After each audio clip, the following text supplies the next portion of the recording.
Hi, welcome back to the Unteachables as we begin Chapter 7, Kiana Robani. I'm still in Ch.7-8. Well, technically, I'm in nothing since I never officially enrolled in school. Back on the first day, Chauncey turned out to have the stomach flu. That's why he barfed. Like there needs to be a reason for him to paint the town. So Stepmonster never showed up to register me. That night, eating takeout pizza for dinner while feeding Chauncey medicine out of an eyedropper, she asked me, Kiana, did you get everything straightened out with the office? Geez Louise, my father exclaimed. You were supposed to take care of that. Chauncey got sick, she began defensively. It's okay, I interrupted. It's all taken care of.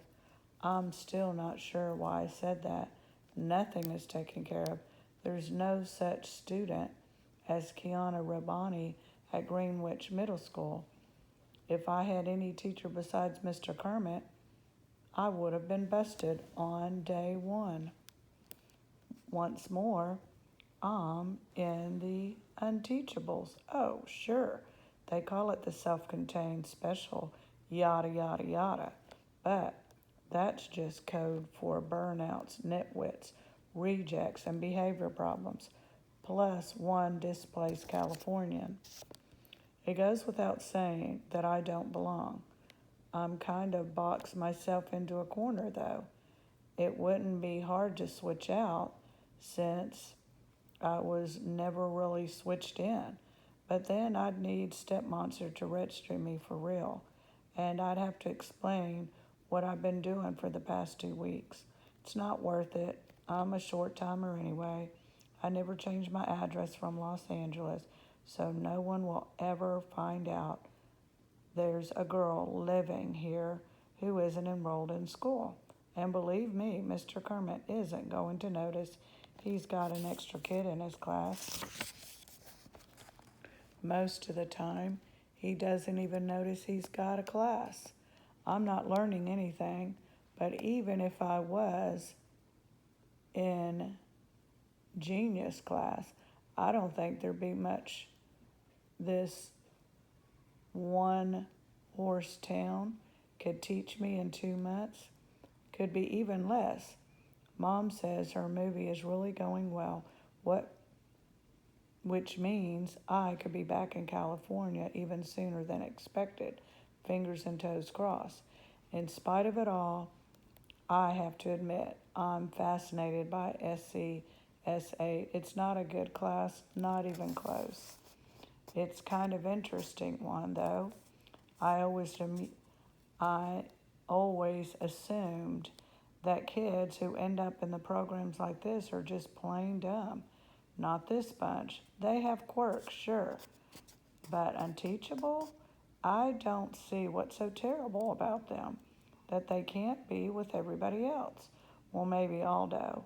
Anybody who can get that mad at a locker and all that. Still, when I look into Aldo's eyes, which are green, by the way, I see a person who doesn't want to be so angry. Anyway, if the kids are a little strange, they're not half as strange as their teacher. I use the word teacher very loosely. That's another problem I have about calling them the unteachables. How can the school know they're unteachable if nobody ever tries to teach them? It's been 2 weeks and Mr. Kermit hasn't taught anything yet. He barely even speaks. He doesn't like kids, and he doesn't seem too fond of other adults either. Yet there's something cool about him too. Nothing throws him except maybe vuvuzelas. Anybody who could put out a trash can bonfire with a cup of coffee and never mention it must have ice water in his veins, even by LA standards.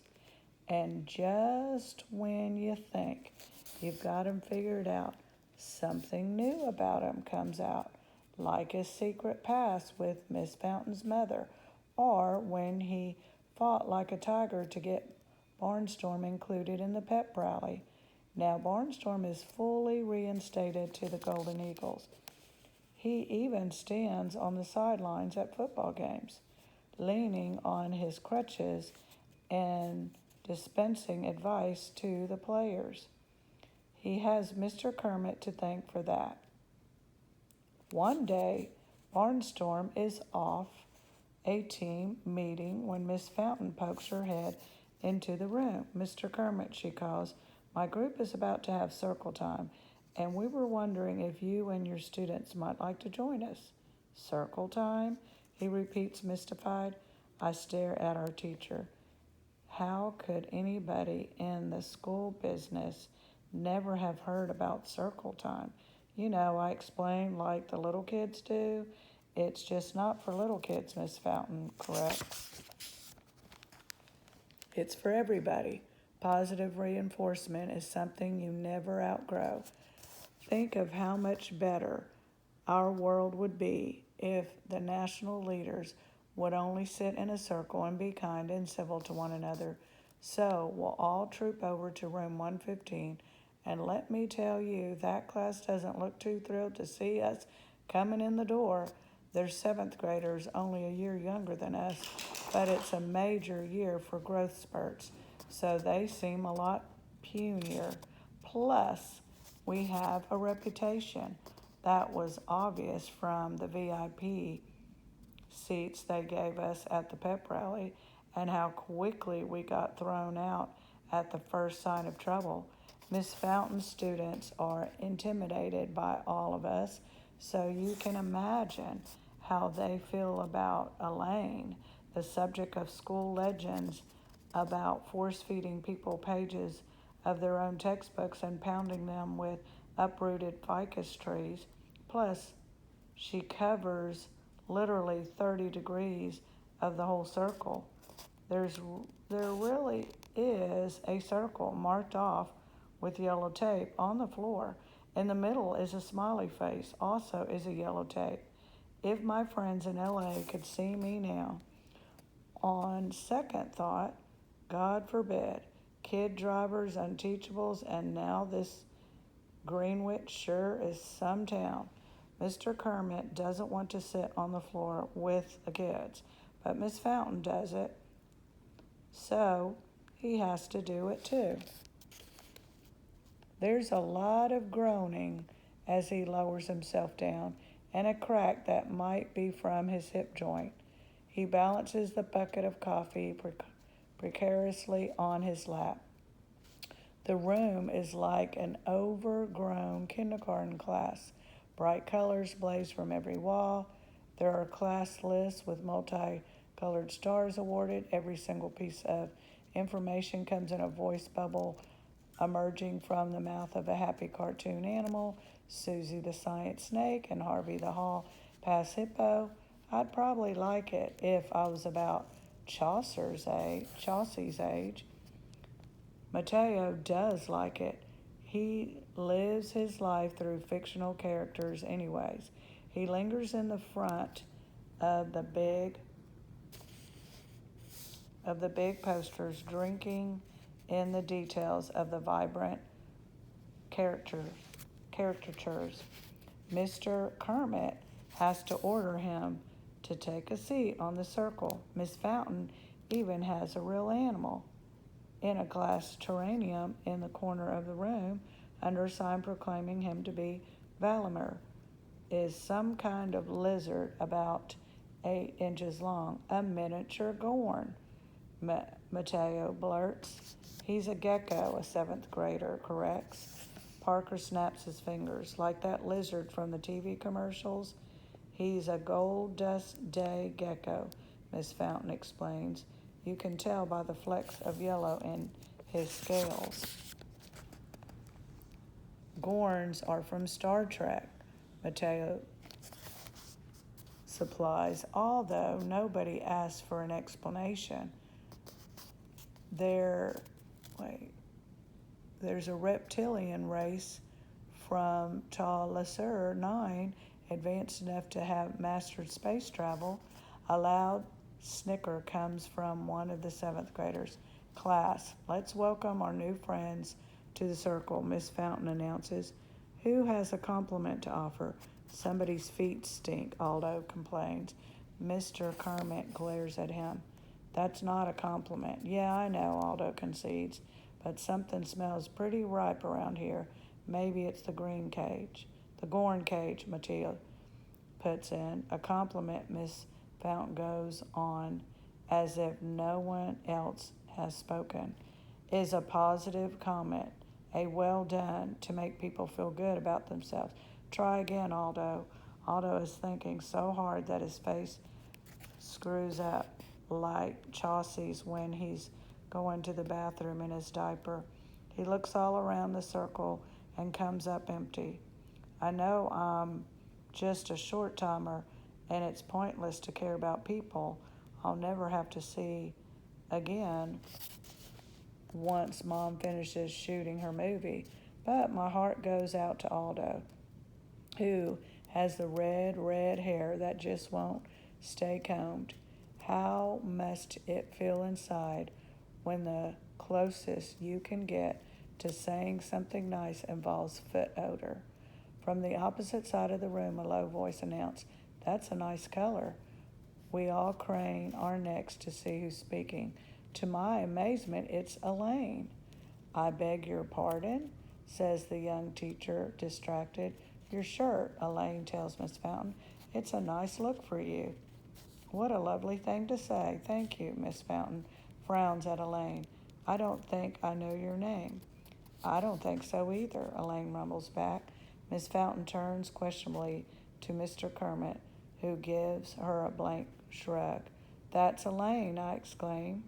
"We've been in class with him for 2 weeks. Doesn't he know any of us?" A few whispered murmurs of rhymes with pain come from our class and the seventh graders. A voice sounds in the hall. "Where'd everybody go?" Moment later, Barnstorm swings into the doorway on his crutches, fresh from his meeting with the football team. "I was wondering where you guys... Hey, check it out, circle time." "Join our circle," Miss Fountain invites. "Why don't you share how you hurt your leg? I'm guessing it was a football injury." "No way," Brainstorm scoffs. "The tackler isn't born who can catch me. I was changing a light bulb in the bathroom and I slipped off the toilet seat. I can see it coming, but I'm powerless to stop it." As Barnstorm plops himself down on the floor next to Aldo, one of his crutches whacks the red-haired boy in the side of the head. "Ow!" In rage, Aldo sweeps the offending crutch aside, knocking it to the corner. The rubber tip clips the cover on the lizard terrarium, sending it skittering across the floor. "The Gorn," Mateo explains. Valamir, whatever, cry several of the seventh graders. The gecko is out of his home like a shot. He does a quick loop off the room and finds the door. Post haste. Mateo frowns. Gorns are slow and plodding in. Star Trek. I guess Star Trek isn't that much like real life, Parker observes. "You can say that again." There's nothing slow or lazy about Valamir. By the time the first seventh graders reach the hall, their class pet is long gone.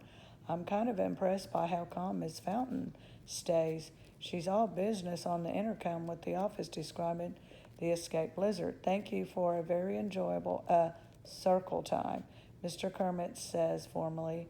"We should probably say our goodbyes, though. I doubt she even hears them. Back in room 117, I'm thinking now we're really going to get it." But our teacher silently returns to his crossword puzzle, leaving us to the worksheets on our desk. Chapter 8, Mr. Kermit. When breakfast is mustard on toast, that's a sure sign that it's time to go back to the grocery store. It means I've run out of butter and cream cheese and jam, and I'm digging into the condiment packs left over from my McDonald's run. Come to think of it, this is my last slice of bread too. And stale doesn't begin to describe it. The apartment is a dump, clean enough, but definitely from a bygone era. I can afford much better. But I'm too disinterested to redecorate and too lazy to move. It's a perfect place for a meal of mustard on toast, the breakfast of the disinterested and lazy. Not for the first time I picture Fiona's house with its picket fence and the oh-so-green lawn. It's more vivid now, since I can imagine Emma growing up there, playing on the swings, riding her tricycle on the driveway, and playing with her first lizard. I don't want to think about her last lizard, thanks to the Unteachables. God only knows what happened to Valimer. He's probably trapped in the walls of the school somewhere, starving to death. If he made it out the building, he's roadkill for sure. Eventually, I go to the Cocoa Nerd and start it up in a cloud of burnt oil. I'm actually calling it that thanks to Parker. For some reason, I can't get out of my head something else to lay at the feet of the Unteachables. June has never looked farther away. I'm not even a third way to school when the billboard looms up. Come see the largest inventory of new and used vehicles in the Tri-County area. And there's his face, grinning out through a flaming loop like he's some kind of circus performer and not the sleazy used car dealer he was always meant to be. Jumpin' Jake Terranova, who will jump through hoops to get you a great deal on the perfect new used car. Even though I will pass this billboard every day, it's always somehow a blow to see him up there. He doesn't look much different than he did as a seventh grader, always grinning like he's got it all figured out. And he's still selling cars and SUVs now instead of stolen copies of the National Aptitude Test. He's good at it too. Terranova Motors is the third largest auto dealership in the state. That's quite an accomplishment. Jumping Jake has come a long way since seventh grade, when his biggest accomplishment was ruining his teacher's life. No, I remind myself, Dr. Thaddeus did that. Sure, the cheating thing was an ugly scandal, but it's not as if I was in on the scam. Only I was guilty. The only thing I was guilty of was trusting my students and believing that their best in nation test score was an honest achievement. My real crime, the one I'll never be forgiven for, was making Thaddeus look bad. The principal turned superintendent has been taking his revenge ever since. Jake Terranova was just the first tile that started the dominoes tumbling. The giant dealership looms up on the left. I can't help it. I count how long it takes to pass the vast lots and showrooms, 14 full seconds at the speed of traffic. It isn't enough that the Terranova kid got away with his seventh grade shenanigans. Obviously, they gave him the formula for getting rich. He's rolling in money while the teacher he took down is living on bread and mustard and driving a Cocoa Nerd. Although the main reason I haven't replaced the car is that I blame all auto dealerships for Jake Terranova. I turn into the school lot where Parker's pickup truck sprawled across the last two open spaces. Sure, give a middle school kid a driver's license. What could go wrong? Annoyed, I blocked the pickup in, making a mental note to keep the kid after school just long enough to beat him out here. I didn't pack a lunch, but I remember buying falafel a couple of days ago that I never got around to eating. It isn't on the passenger seat, so I tried the glove compartment. No luck. It must have fallen on the floor and rolled under the seat when the car went over a bump. The Coco Nerve doesn't have much in the way of suspension. Bending over double, I reach around and pat the floor on the passenger side. Sure enough, I find the paper sack, but when I pull it out, there's a hole in the bag, and the falafel is half eaten and torn to shreds. I get all on all fours and peer under the seat. It looks like somebody lost a leather wallet down there too. Down there, then it shifts, and two beady eyes peer out at me. I recoil in shock, slamming the back of my head against the dashboard.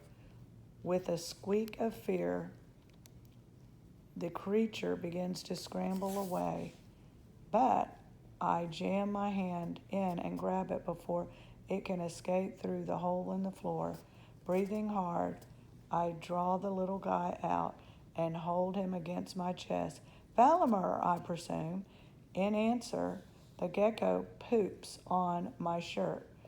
I sigh, unable to muster up any anger or even surprise. Valimer is merely continuing a pattern of treatment that's been going on for 27 years. I brush the tiny pellets away, so the fugitive lizard did make it out of the building. Not only that, but he managed to find the one car in the parking lot with a hole in the floor and a falafel just waiting to be feasted on. And he's been here for the past 18 hours, safe and sound, while the custodians scoured the school, listening to every wall with stethoscopes. Still taunting the little beast, I get out of the car. I hold on pretty tight at first, but relax when I realize Valmer isn't going anywhere. Why should he? He's eating the rest of my lunch as we enter the school. I'm actually looking forward to restoring Valmer to his rightful owner. True, that's dangerously close to caring, but Emma is almost like my daughter from an alternate universe. Her being Fiona's kid. The young teacher already thinks my class is a horde of barbarians. Mostly because they are. This might get her to consider the possibility that I'm not to blame for it. As I approach room 115, her voice stops me in my tracks. I know teachers get burned out, Mom, but this is different. He's barely even alive. I teach right next door to him. He doesn't open his mouth all day. Those poor kids are going to learn nothing because nobody's there to teach them. It's such a shame. I back up a step. She's stalking around the room, updating her bulletin boards with gold stars, holding her phone to her ear with one hunched shoulder. When she's saying what she's saying hurts all the more because of who she's saying it to. A surge of resentment. What does Emma Fountain know about being burned out? She's barely older than the students. She thinks giving middle schoolers gold stars and class pets and lecturing them about being bucket fillers is education. How long has she been teaching? 10 minutes? The first time she tried to take on the Unteachables, they laid waste to her circle and released her lizard to the four winds. But Fiona's never going to hear that side of the story. Emma adjusts a drooping nostril on Harvey, the hall pass hippo. Okay, fine. He used to be a great teacher once. It's now that counts. Honestly, I can't believe you were actually engaged to that. I tense up, giving the gecko a squeeze. A short, sharp squeak is torn from his little mouth. She wheels, and the phone drops from her ear. Valimer! She grabs the lost pet from my arms and rains kisses down his scaly head. Where did you find him? Around, I reply stiffly. I'm not in the mood for conversations about the hole in the back of my car. She's red in the face now. How long have you been standing there, Mr. Kermit? I attempted to say long enough or something else to make her feel bad because she, of all the people, should know that wasn't a very bucket filling conversation, but I hold my tongue. This used to be my favorite part of the day when the students haven't come yet to ruin it. It's actually downhill from there. My dramatic exit is spoiled by a small mustard burp as breakfast climbs a little higher up the back of my throat. I need coffee. I cheer myself by picturing the toilet bowl on the shelf in the faculty lounge, dwarfing all the lesser mugs. Tune in next time.